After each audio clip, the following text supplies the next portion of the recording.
Debosyon. Sa ngalan ng Ama, ng Anak, at ng Espiritu Santo. Amen. Aming mapagmahal na Diyos, lumalapit ako sa iyo ng may buong puso at tagpapakumbaba. Puspusin mo ako ng iyong espiritu upang maging tapat at masigasig sa aking debosyon. Turuan mo akong mahalin ka higit sa lahat. Sa salita, sa gawa, at sa tahimik na pagninilay. Sa bawat araw, naway hanapin ko ang iyong kalooban at hindi ang akin.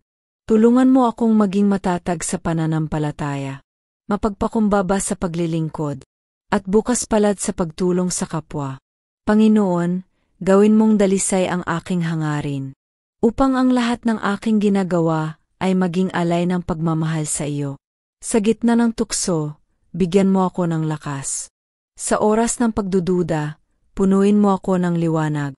At sa bawat sandali, ipadama mo ang iyong presensya. Ito ang aking taos-pusong panalangin.